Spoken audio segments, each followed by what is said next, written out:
Hey guys, it is Howitzer here again, and we are back for part 2 on the story of the Alphas, so let's not waste any time and just jump right back in and see if we can finish this story up. The XCs then tow the Alpha derelict and move it to a base between LV-223 and the Paradise planet in Covenant in order to further reverse engineer the Alpha tech. Meanwhile, a separate small group of xenoengineers who are out exploring space discover the humans on Earth and realize that the humans are similar to both themselves and the Alphas of old. They find out that they share the same DNA, but the XCs know that they were made from the engineers. They see the humans as an imperfect being, created by natural evolution and not by a higher creator like the engineers or the Alphas. The engineers and the XCs are a younger species and already far exceed the tech of humans. They are also angered that they may have been made in the image of these humans, even though they are an inferior creature. This small group of xenoengineers then decide to wipe them out, proving that they are the true race to inherit the stars, not the engineers or the humans. They know that they can't stop the engineers, but they could easily wipe out the young humans. This group is doing this on a rogue mission and not reporting to other XCs or the engineers, thinking they would not be allowed to contact, let alone destroy this planet. Shortly after this, we come to the outbreak as seen in Prometheus that causes the XCs to abandon LV-223 before they can take a weaponized form of the goo to bomb and destroy the Earth. In fact, the XCs that plan the attack on Earth are in the group that are seen dead in the pile of bodies in Prometheus.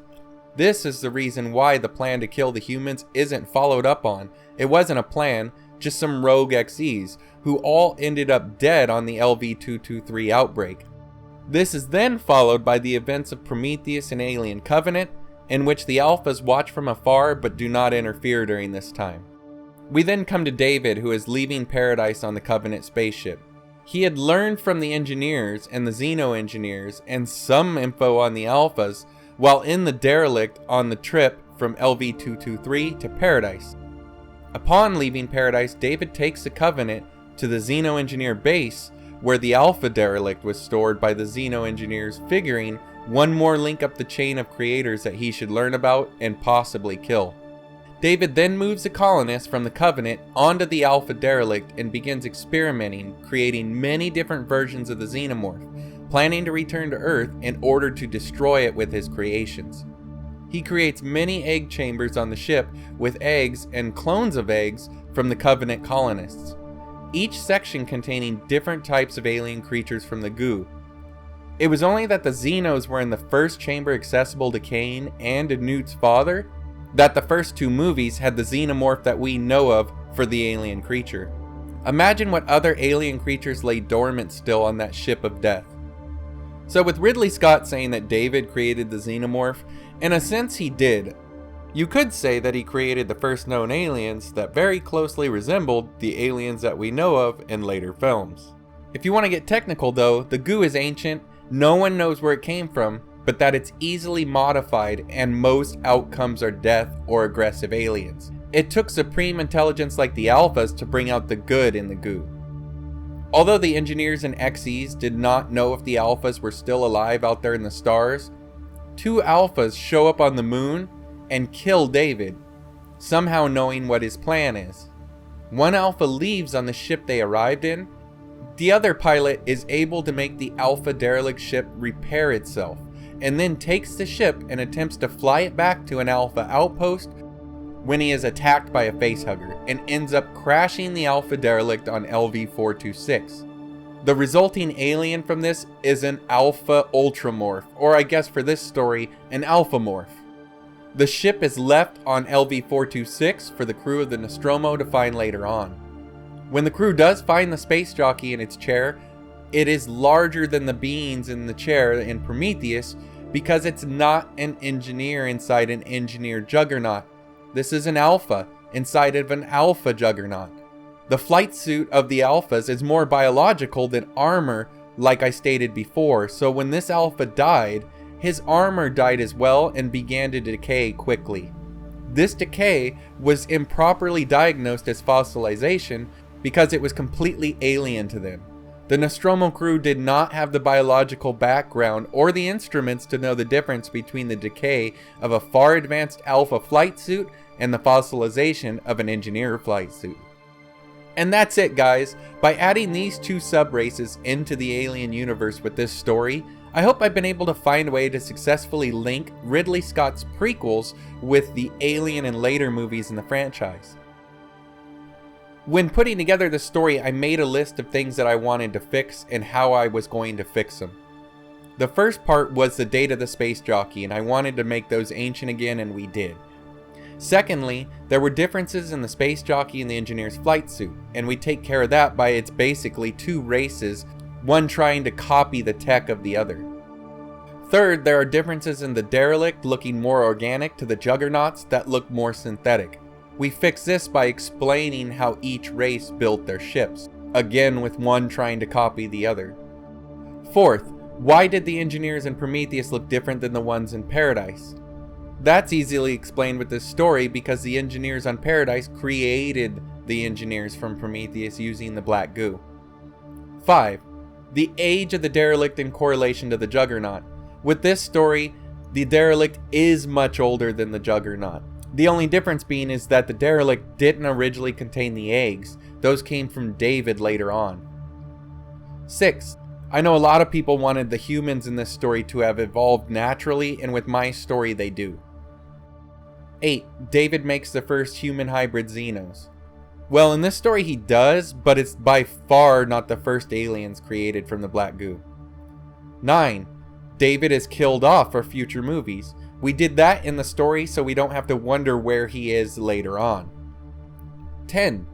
Reasoning for the xenoengineers wanting to kill off the humans. We explain that in the story by the XEs looking down on the humans, especially after finding out that they were created in their image. 11. The black goo stays a mystery, therefore the aliens stay a mystery. We end up finding a little more about the engineers and learn about the alphas, but now that we know that the black goo has been out there indefinitely, that leaves tons of different types of aliens out there to be used in later stories.